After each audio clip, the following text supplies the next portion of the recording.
If it wasn't for the game of football, I don't know, or in sports in general, I don't know where I would be today. You know, the mindset, being able to overcome adversity, deal with adversity, not making excuses and complaining, learning to work together as a team and trusting other people, learning to have, you know, when you go through, being able to pick yourself back up. Also, to being a leader and now leading people and organizations and businesses. The game of football has taught me all of that. Coaches, on today's podcast, we're going to talk about an important cause here that is behind the New Jersey Football Coaches Clinic that's coming up. It's called the Believe Clinic, and it supports the cause of Eric LeGrand. And Eric LeGrand sustained a spinal cord injury in 2010 while he was playing for Rutgers. He's since then been able to use those things that's happened to him to do great things for other people and to continue to develop himself and open a new business. And we're happy to have him here on the podcast today and hear about his journey through the game and how things have continued after the game for him. So, Eric, I appreciate you taking time to be on the podcast. Well, thank you for having me, Keith. It means a lot. So, Eric, I know all of us, we don't want what happened to you to happen in our programs, and it's always that scary moment on the field, whatever level game you are at, when you see that player who isn't moving. And, I know all of us coming up as players kind of feel invincible, and that's not going to happen to us. And it's something that did occur for you. If you would, for our audience, and I remember this vividly when it did happen and seeing this on TV, but if you would, maybe for our audience who was a little bit younger back then, explain exactly what happened to you on that day. Yeah, so it was October 16, 2010, playing at MetLife Stadium. It was brand new back then, and we were playing against the Army Black Knights, and we had just tied the game up 17-17 in the fourth quarter with 5 minutes left in the game. And I was facing a double team on that particular kickoff, and I was able to split the double team on that one. I knew I had about a 30-yard head start on this guy, Malcolm Brown, who I was going to make the tackle on. So I said, let me use my shoulder on this play, keep my head out of the tackle totally, because I knew it was going to be a big collision. My teammate actually got down there about a half a second before I did, and he tripped the guy up. When the guy got tripped up, Malcolm Brown, he twirled in the air, and I put my head down. And everyone knows when you play football, you see what you hit. I didn't think my head was going to be in the tackle at all, but the crown of my head went right into the back of his shoulder blades, and that's what caused the injury right then and there. And honestly, it was the scariest moment of my life because I can't move, I can't breathe, and Coach Schiano is looking down at me, and he tells me I have to pray. From that moment, I know that was life-changing, and whether it's something like this or, for all of us working with our players, we're always looking to help them grow. Who were the people who stepped up and helped you, make this transition from playing the game to the reality that you were faced with following that? I will have to say in my situation that, it was a full team effort. From my mom to my family to Coach Schiano, the whole Rutgers communities, my teammates, my friends, they made it easier for me because they were there for me whenever I needed. No matter what time, there was always somebody there that was just there to support me and help me and just be around me. And it made me kind of take this on as a responsibility, actually. I started seeing all these people coming out of their way doing this and doing that for me. I wanted to say, how can I give up on them now? Everyone's playing their role. Now it's my role to fight back. And that's how I was able to make that transition. As coaches, we like to think that we're imparting important lessons that are going to go beyond the field and be things that impact our players when they get into other parts of our life. Looking back at your life as a football player till then, were there any of those lessons that really resonated with you with, the challenges that you were going to face then following your injury? If it wasn't for the game of football, I don't know, or in sports in general, I don't know where I would be today. The mindset, being able to overcome adversity, deal with adversity, not making excuses and complaining, learning to work together as a team and trusting other people, learning to have, when you go through, being able to pick yourself back up. Also, to being a leader and now leading people and organizations and businesses. The game of football has taught me all of that. Coach Schiano used to always say the game of football is the best teacher of life. And I have had some great coaches along the way through Pop Warner, high school, and into college that have molded me into the man that I am today. And I can't thank them enough because football, honestly, was exactly what I needed to become the man that I am. For you, this has really become very mission focused too, and going through and just reading your website. And for our listeners out there, it's ericlegrand52.com.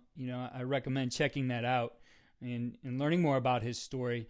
But I thought this was a really impactful paragraph that was on that page. Since his injury, Eric has shown the world that obstacles can be transformed into opportunities, and he will continue to drive his mission forward until he delivers on Christopher Reeves' dream of a world with empty wheelchairs. To Eric, it's not a matter of if he walks again, but rather when.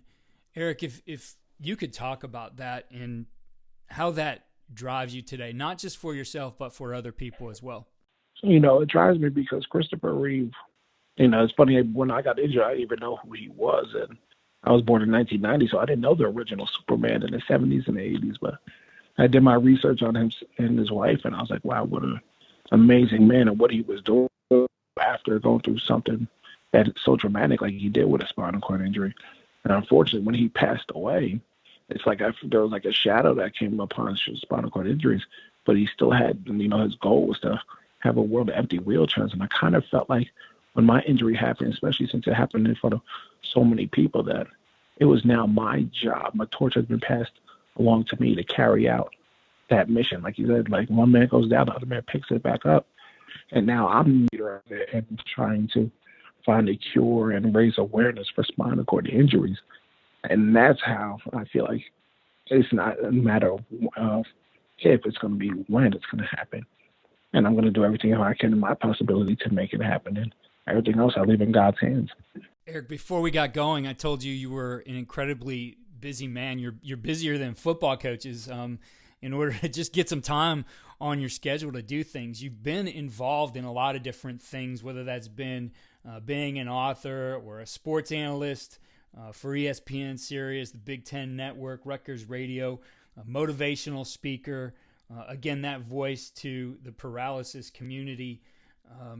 You're involved in a lot of things, and I think any adversity, you can view it two ways. It could be something that's going to crush you, or you can find the opportunity in it. You've gone on to do a lot of incredible things. For you, how did you use this, and what was, I guess, the mindset you needed to find those opportunities to do new things? You obviously hadn't done any of those things. You hadn't been a motivational speaker before.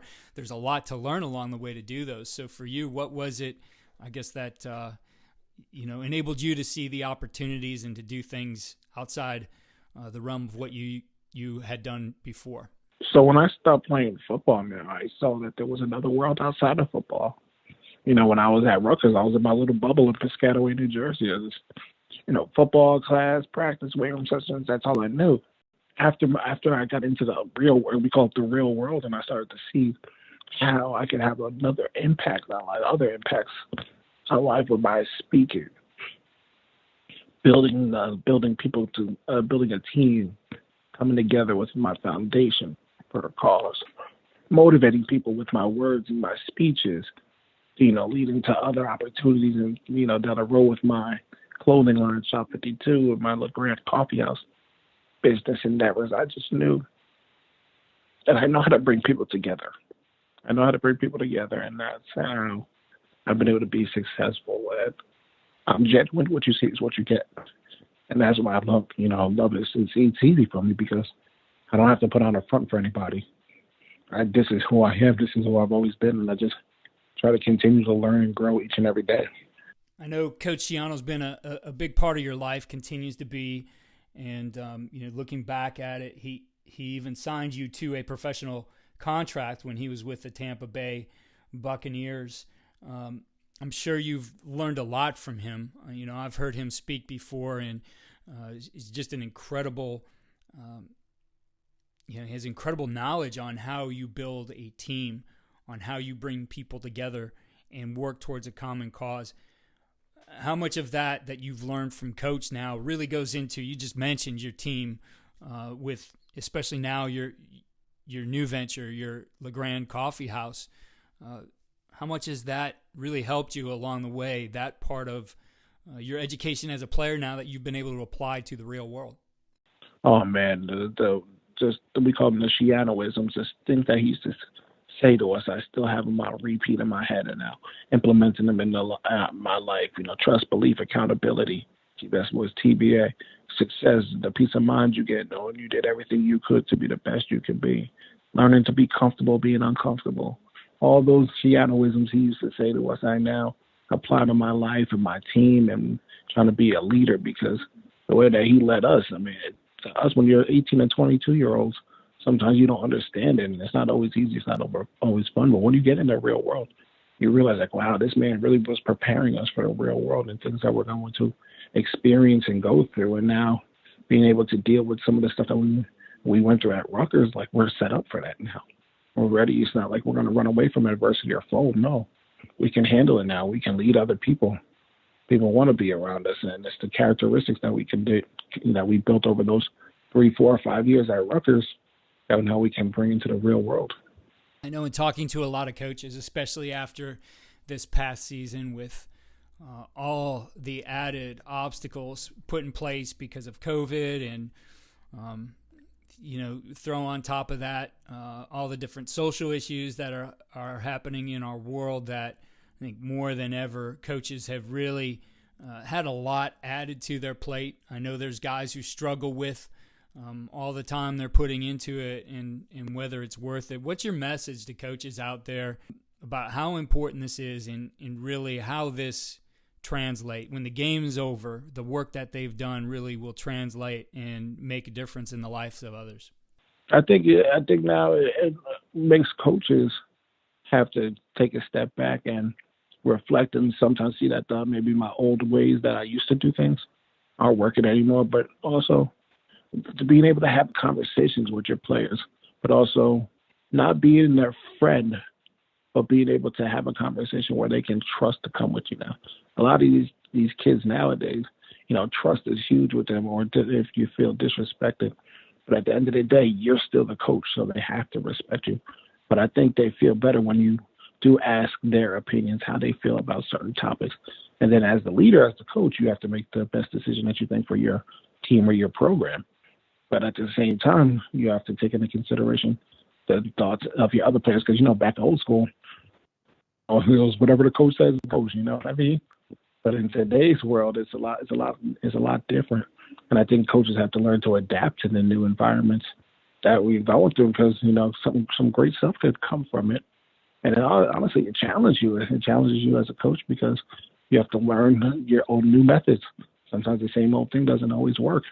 And the ones that know how to take advantage of it, those are the ones who probably find the most success.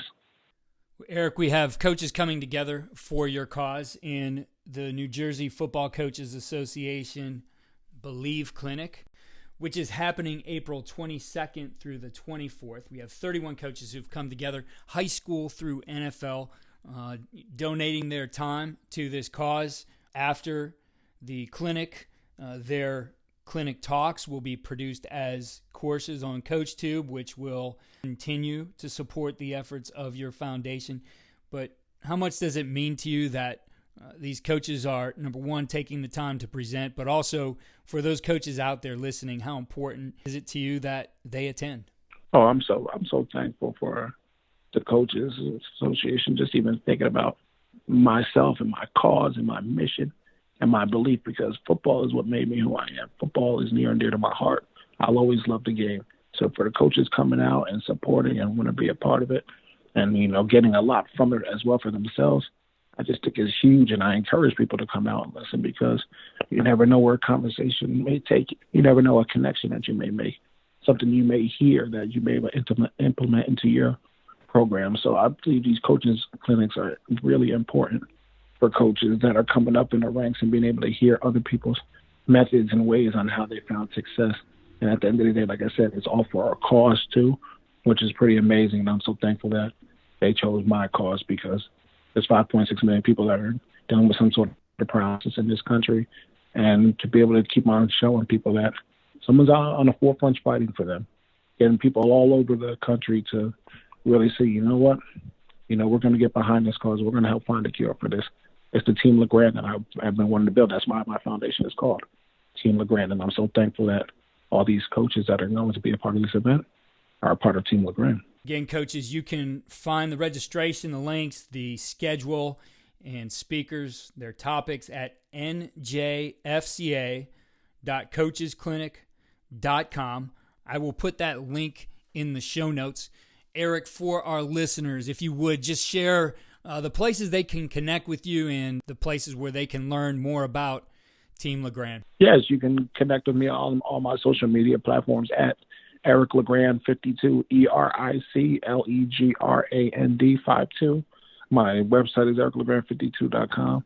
Like I said, I have my Shop 52 clothing line where a lot of people really take to my shirt. Role model 52, leave your mark. And also, if you guys are coffee drinkers, I know coaches need that caffeine and that energy. Right. You can check out my new business endeavor, LeGrandCoffeehouse.com, and you can follow us on social medias as well, LeGrand Coffee House, and just be a part of our movement and Team LeGrand. If you ever want to donate or be a part of, well, you guys are already a part of the team, but if you want to continue supporting, you can go to teamlegrand.org or our Instagram is Team LeGrand as well. So just follow us along this journey until we've lived that dream of Christopher Reeve, and that's a world of empty wheelchairs, because it's going to happen. Well, Eric, again, thank you for taking the time today. Thank you for being a great example for others. And I'm excited that we're able to run your clinic here. Coaches, again, njfca.coachesclinic.com. Get to it, learn some football, and support a great cause. Eric, thank you again for taking the time.